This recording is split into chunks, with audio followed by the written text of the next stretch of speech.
Hey guys, this is Anali and I am back with a new tutorial. This tutorial we will be discussing a problem where we'll be using the DLM's principle. So guys, before that, if you haven't yet subscribed to my channel, to subscribe my channel and click on the bell icon to get the notification about the newly uploaded videos. I have mentioned the problem statement in the description box where we have been asked to determine the acceleration of these two blocks as well as the tension in the cable.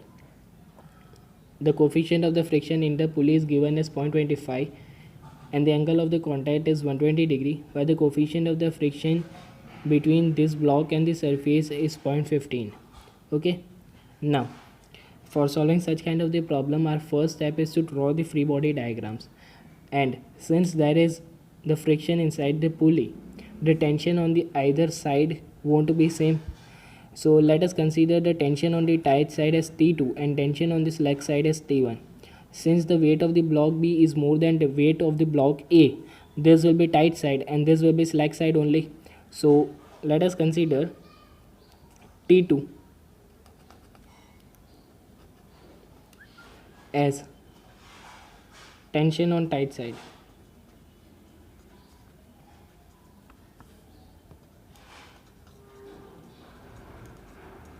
Okay, and let us consider T1 as tension on slack side. Tension on slack side. So we have got a result that T2 divided by T1, that is equals to e raised to mu theta. Okay, where mu is nothing but coefficient of the friction in the pulley and theta is the angle of the contact. So let us note it down. So e raised to mu, that is 0.25. So 0.25 into theta, that is 2 pi by 3. We should write in terms of pi. So 2 pi by 3. So on solving this, we will be getting T2 by T1, that is equals to e raised to 0.52. So the value of T2 comes out to be 1.688 T1. Okay, so this is one result that we have obtained. Now let us apply the D'Alembert principle to these two blocks, but before that let us draw the free body diagram. So the tension on the tight side is T2, so this would be T2. The weight would be acting in downward direction, that is mg. Similarly here the tension on the slack side is T1.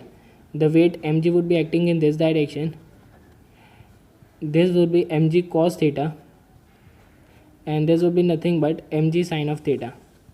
Okay, and since this block would be moving in this direction, the frictional force would act in this direction. So this is Fr and that would be reaction R from the surface.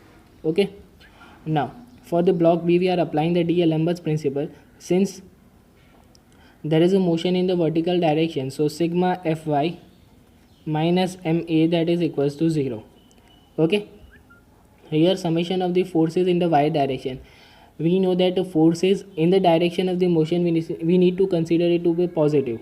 So this mass into gravity, so mg minus T2 minus Ma, that is equals to 0.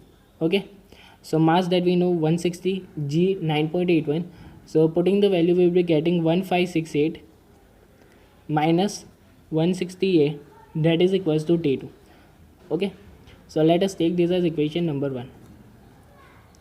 Now for the block A we are applying the D'Alembert's principle. So along the y direction there is no motion, so sigma Fy, that is equals to 0. So R is equals to mg cos of theta and the frictional force Fr is given by mu R, that is equals to mu mg cos of theta. The value of mu is known as 0.15, mass is 100 kg and theta is 30 degree. So putting the value we were getting the value of frictional force as 127.3 Newton. Okay, now we are applying the D'Alembert's principle along the x direction. So sigma Fx minus Ma, that is equals to 0. Now the forces in the direction of the motion we need to consider as positive. So T1 is in direction of the motion, so T1 minus mg sin of theta minus Fr minus Ma into acceleration, that is equals to 0. Okay, so T1 minus 490 minus 127.3 and that is equals to 100A. So the value of T1 comes out to be 100A plus 617.3. Okay, we have got the two equations and the relation between T1 and the T2. So placing this value as T2 equals to 1.688 T1 in this equation, we will be getting equation as 1568 minus 160A, that is equals to 1.68 T1.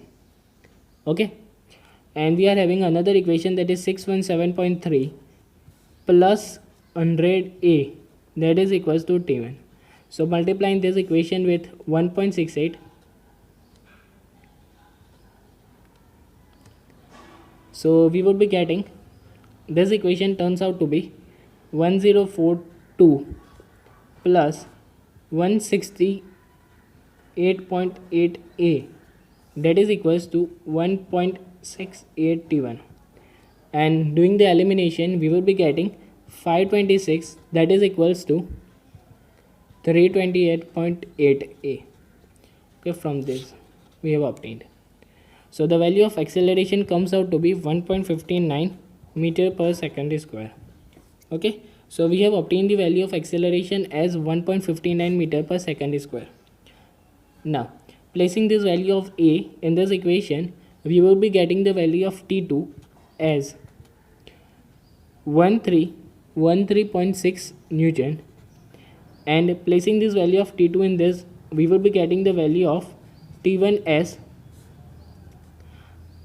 T2 divided by 1.68, so it comes out to be 777.27 Newton. Okay, so we have obtained the value of T1 as 777.27 Newton, that is the tension on the slack side. T2 as 1313.6 Newton, that is tension on the tight side, and the acceleration of the two bodies, that is 1.59 meter per second square. So guys, that's all from my side. If you have any doubt, do comment in the comment section, and thank you guys for watching this video.